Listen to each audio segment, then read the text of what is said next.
जय श्री राधे कृष्ण। आप सभी का आपके अपने YouTube channel VK Mishra present में बहुत बहुत स्वागत है। आइए आज आप सब जानेंगे वर्ष 2026 अधिक मास कृष्ण पक्ष परमा एकादशी का व्रत कब धारण किया जा रहा है। तो जानेंगे व्रत के शुभ मुहूर्त के बारे में, पारण समय के बारे में, पूजन समय के बारे में, व्रत महत्व नियमों के बारे में, इस दिन क्या करना चाहिए। तो आइए जानते हैं इन सबों के बारे में। इस बार अधिक मास जो कि जेठ के महीने में लगा है। अधिक मास कृष्ण पक्ष में पड़ने वाली एकादशी को इसे परमा एकादशी और कमला एकादशी के नाम से भी जाना जाता है। जो भी भक्त सच्ची श्रद्धा के साथ, नियम और निष्ठा के साथ परमा एकादशी का व्रत धारण करते हैं, इस दिन भगवान विष्णु, माता लक्ष्मी की पूजा करते हैं, व्रत में नियमों का पालन करते हैं, कथा आदि श्रवण करते हैं, तो इस व्रत के पुण्य प्रभाव से व्यक्ति के सभी प्रकार के पाप, शाप, ताप, गृह कलह नष्ट होकर मुक्ति भुक्ति प्रदान करता है। इस दिन विशेष प्रकार से भगवान विष्णु, माता लक्ष्मी और भगवान विष्णु के नरोत्तम स्वरूप की पूजा करनी चाहिए। परमा एकादशी के व्रत में ही जो कि पंचरात्रि व्रत भी धारण किया जाता है। पंचरात्रि व्रत का बड़ा ही विशेष महत्व माना गया है, जो कि 10वीं से लेकर के विशेषकर अगर अमावस्या तिथि तक प्रतिदिन स्नान पूजन करके निराहार रहकर व्रत करे, रात्रि जागरण करे, यह नियम 5 रात्रि तक बराबर चलावे तो अवश्य ही मनोवांछित फलों की प्राप्ति होती है। जेठ मास अधिक मास की कृष्ण पक्ष की जो कि एकादशी तिथि प्रारंभ समय 10 जून 2026 दिन बुधवार रात्रि 12:59 और एकादशी तिथि की जो समाप्ति है वह 11 जून 2026 दिन गुरुवार रात्रि 10:38 पे एकादशी तिथि की समाप्ति है। तो ऐसे में सूर्योदय व्यापनी के अनुसार सभी भक्तजन परमा एकादशी का व्रत जो कि 11 जून 2026 दिन गुरुवार को धारण करेंगे। व्रत पारण के लिए कहा गया है एकादशी व्रत का पारण द्वादशी रहते हुए और हरिवासर समाप्त होने के बाद करना चाहिए। द्वादशी तिथि का पहला चौथाई हिस्सा हरिवासर का होता है।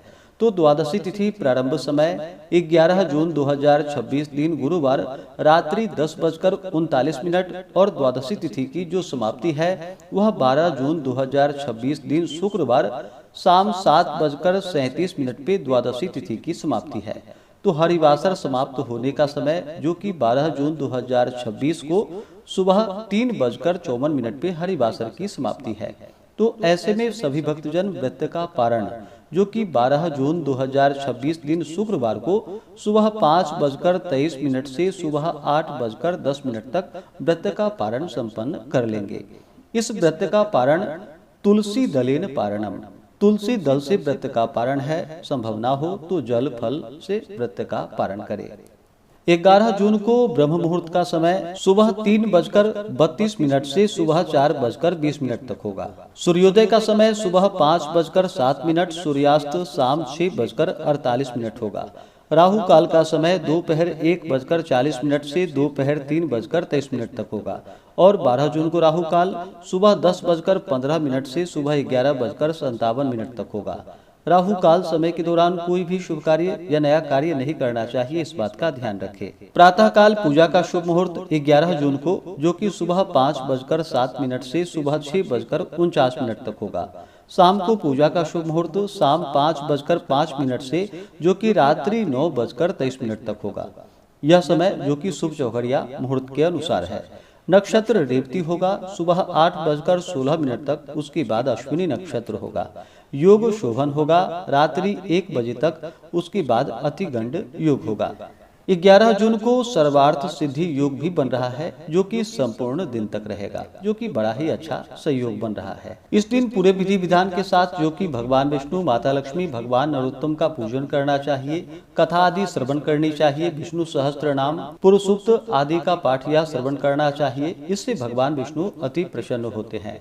एकादशी तिथि के दिन भगवान का जो कि सुबह के वक्त और शाम के वक्त पूरे विधि विधान के साथ गंध पुष्प धूप दीप आदि से पूजन करना चाहिए। भगवान को तुलसी पत्र तिल अर्पित करनी चाहिए। अनेक प्रकार के नैवेद्य आदि का भोग लगाए। अभी के मौसम में जो भी ऋतु फल प्राप्त हो, दूध से बने हुए वस्तुओं का भगवान को भोग लगाए।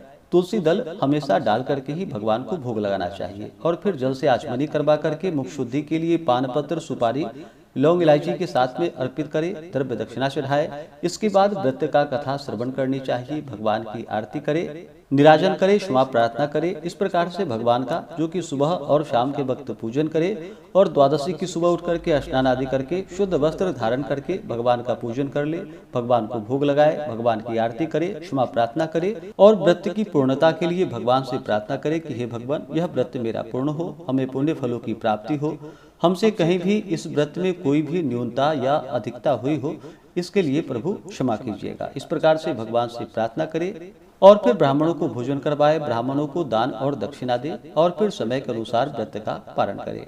इससे भगवान विष्णु अति प्रसन्न होते हैं। तो आशा करता हूँ कि यह जानकारी आपको अच्छा लगा हो। इसी प्रकार से ज्ञानवर्धक जानकारियाँ प्राप्त करते रहने के लिए, व्रत पूजा के बारे में जानने के लिए, कथा को सुनने के लिए चैनल पे अगर आप पहली बार आए हैं तो चैनल को लाल बटन दबा करके सब्सक्राइब करें, साथ ही बेल आइकन घंटी को दबाएं ताकि आने वाली वीडियो का नोटिफिकेशन आपको समय से मिलता रहे। वीडियो को लाइक करें, शेयर करें, सुखी रहें और स्वस्थ रहें। जय श्री राधे कृष्ण। धन्यवाद।